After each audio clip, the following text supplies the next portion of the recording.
दोस्तों जय हिंद, वंदे मातरम। मेरा नाम है सौरभ मशहूरी और आप देख रहे हैं ज्ञान जरा हटके। और आज इस वीडियो में हम लोग बात करने जा रहे हैं भारत और कनाडा के बारे में, क्योंकि मेरे हिसाब से खबर तो आप लोगों ने सुनी ली होगी, और अगर नहीं सुनी तो भैया इस वक्त मार्केट में सबसे बड़ी खबर यह है कि G7 की जो समिट इस साल कनाडा में होने वाली है, मतलब जो कि इस महीने के आखिरी में होगी, उस G7 समिट का जो इन्विटेशन है वो फाइनली भारत के लिए आ गया है। भारत के प्राइम मिनिस्टर बोले तो नरेंद्र मोदी जी ने खुद ट्वीट करके देश के लोगों को ये बताया है कि भैया कनाडा के जो न्यूली इलेक्टेड प्राइम मिनिस्टर है, बोले तो मार्क कार्नी साहब, उन्होंने आगे रह के फोन करके, और ये बात यहाँ पे बहुत महत्वपूर्ण है क्योंकि जैसे कि हम सभी लोग जानते हैं कि हाल ही में वो जो कनाडा वालों का प्लम्बर मर गया था, अब चरस अफीम गांजा की स्मगलिंग में इन्वॉल्व होने की वजह से मरा या फिर लड़कियां सप्लाई करने के चक्कर में निपट गया, वो अपने को नहीं मालूम। क्योंकि कनाडा के अंदर ये जो खालिस्तानी रह रहे हैं भाई, इनके पास रोजगार के मोटे मोटे दो ही रास्ते हैं, या तो अपने परिवार को पालने के लिए गोरों के संडास साफ करो, या फिर चरस अफीम गांजा बेचो, या फिर लड़कियां सप्लाई करो। अब गोरों के संडास साफ करने में तो जान का खतरा नहीं है, लेकिन लड़कियां सप्लाई करने में है। सो कनाडा वालों का ये जो प्लम्बर था ये गैंग वॉर में निपट गया, जिसका इल्जाम कनाडा के जो पूर्व प्राइम मिनिस्टर बोले तो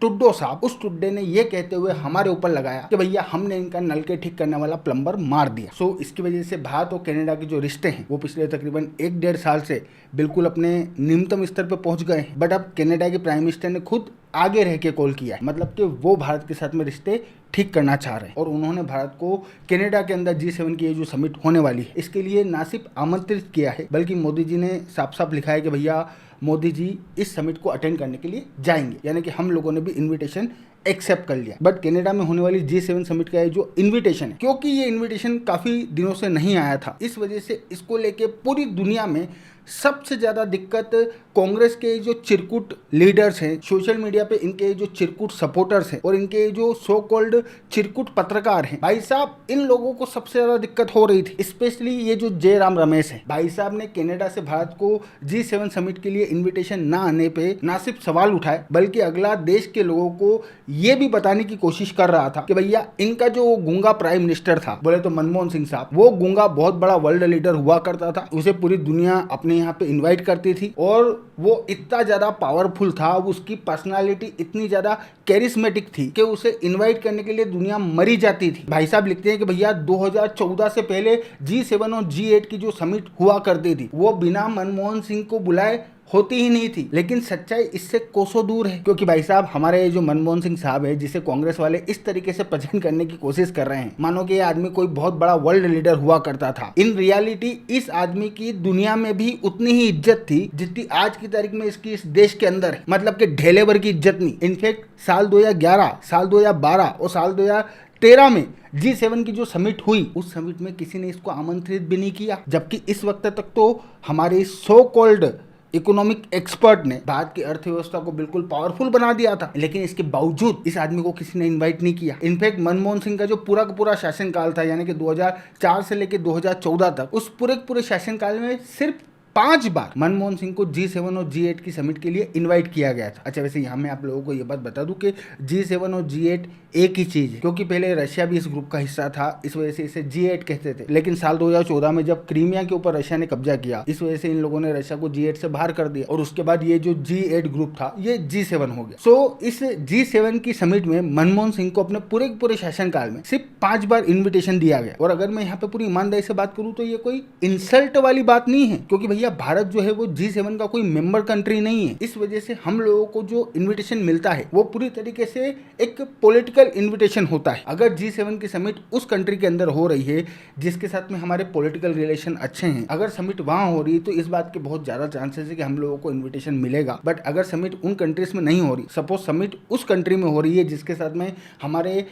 रिश्ते अच्छे नहीं हैं, जैसे कि इस वक्त कनाडा में हो रही है, तो मोस्ट प्रोबेबली हम लोगों को शायद इनविटेशन ना मिले, क्योंकि ये जो इनविटेशन होते हैं ये पूरी तरीके से पॉलिटिकल इनविटेशन होते हैं। लेकिन नहीं, इस चिरकुट जयराम रमेश को इससे कोई लेना देना नहीं है, इसको बस अपने मन की भड़ास निकालनी है। और सिर्फ भड़ास इसने नहीं निकाली, बल्कि इनका ये जो चिरकुट कार्टून बनाने वाला है, जिसका सिर्फ और सिर्फ एक ही काम है कि एक तरफा कार्टून बना के भारत के प्रधानमंत्री यानी कि नरेंद्र मोदी और भारत की जो मौजूदा गवर्नमेंट है उसे डिफेम करने की कोशिश करना। यह आदमी भी कनाडा से भारत को G7 का इन्विटेशन ना आने पे भारत सरकार का मजाक उड़ा रहा है। प्लस इनके जो जिहादी पत्रकार हैं ये लफंगे लिख रहे हैं कि भैया इंडिया को ये जो G7 का इन्विटेशन नहीं आया है ये भारत की वजह से नहीं हो रहा है बल्कि ये मोदी की पर्सनालिटी की वजह से हो रहा है। तो यहाँ पे इन चिरकुट पत्रकारों, इन लफंगों से मेरा सिंपल सा ये सवाल है कि भाई साहब पिछले 6 सालों से जो लगातार भारत को G7 समिट को अटेंड करने के लिए इन्विटेशन मिल रहा है तो फिर क्या ये इन्विटेशन भी मोदी की पर्सनालिटी की वजह से मिल रहा था या तुम्हारी अम्मा वहां पे मुजरा दिखा रही थी और तुम्हारी अम्मा के मुजरे से खुश होके ये G7 कंट्रीज के लीडर्स भारत को G7 में इनवाइट कर रहे थे? क्या ये कारण था? और अगर मोदी की पर्सनालिटी की वजह से मिल रहा था तो तब तो तुमने भारत के इस कैरिस्मेटिक लीडर के लिए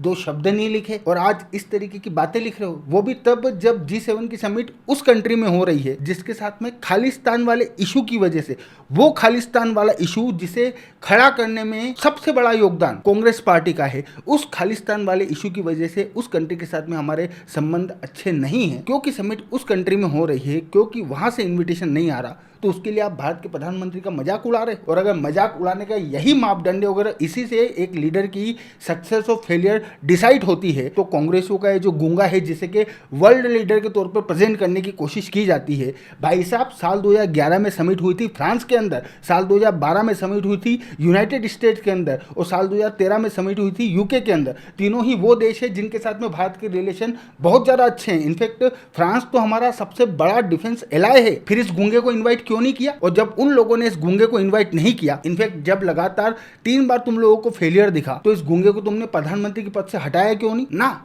ये सच्चाई ये लोग देश को थोड़ी ना बताएंगे। इनको समस्या है मोदी से और मोदी को टारगेट करने के लिए वन साइड डेटा डाल के, वन साइड इंफॉर्मेशन बता के ये लोग देश को और अपने समर्थकों को बरगलाने की कोशिश करते हैं। मतलब नीचे गिरने की भी कोई हद होती है। और लो भाई साहब अब तो इन्विटेशन आ गया है और इन्विटेशन भी कनाडा के प्राइम मिनिस्टर ने आगे रह के फोन करके दिया है, मोदी ने फोन भी नहीं लगाया। कनाडा और भारत के बीच में जो विवाद हुआ था इसमें झुकना तो कनाडा वालों को पड़ा है, वो आगे रह के संबंध ठीक करने की बात कर रहे हैं। तो करो अब मोदी की लीडरशिप की तारीफ, बनाओ कार्टून, लेकिन नहीं, ये तुमसे थोड़ी ना हो पाएगा। तुम्हारा सिर्फ एक काम है फर्जी डेटा डालना, फर्जी इंफॉर्मेशन के बेसिस पे देश का और देश की लीडरशिप का मजाक उड़ाना, अपने चिरकुट पत्रकारों की मदद से वन साइडेड डेटा देश के लोगों के सामने प्रेजेंट करना, मैक्स टू मैक्स इस टाइप की सड़क छाप हरकतें तुम लोग कर सकते हो। मतलब तुम साले इतने गिरे हुए हो कि तुम्हारी अपनी पार्टी के वो लोग जो कि इस वक्त इंटरनेशनल लेवल पे देश को रिप्रेजेंट करने गए हैं, क्योंकि वो लोग देश के पक्ष में बात कर रहे हैं, देश को डिफेंड कर रहे हैं, शशि थरूर हो गए, सलमान खुर्शीद हो गए, क्योंकि ये बेचारे देश को डिफेंड कर रहे हैं, क्योंकि ये बेचारे देश को रिप्रेजेंट कर रहे हैं। इस वजह से सालों तुमसे ये भी सहन नहीं हो रहा। तुम और तुम्हारे ये चिरकुट सपोर्टर्स अब इन्हें गालियां बक रहे हैं। मतलब मेरे को समझ में नहीं आ रहा कि अभी तक भी तुमने अपनी पॉलिटिकल पार्टी का नाम कांग्रेस क्यों रख रखा है? नाम बदल के गटर क्यों नहीं रख देते, ताकि तुम लोगों का जो चरित्र है वो क्लियर कट लोगों को दिखे, वो क्लियर कट लोगों को समझ में आए। फिर जो कुछ भी हो, इस वक्त की सबसे बड़ी न्यूज ये है कि कनाडा के अंदर होने वाली G7 समिट के लिए भारत को फाइनली इन्विटेशन आ गया है। इन्विटेशन खुद आगे रह के कनाडा के प्राइम मिनिस्टर ने कॉल करके, पर्सनली कॉल करके भारत के प्रधानमंत्री को दिया है। इससे ये बात साफ साफ क्लियर है कि कनाडा और भारत के बीच में जो विवाद खड़ा हुआ था, जिसमें भारत की लिटरली कोई भी गलती नहीं है, उस विवाद में कनाडा वालों को झुकना पड़ा है और उन्हें आगे रह के भारत को इनवाइट करना पड़ा है। बाकी तो मैं हूं आपका दोस्त सौरभ और आप देख रहे थे ज्ञान जरहट के। Thank you for watching, I really appreciate your time.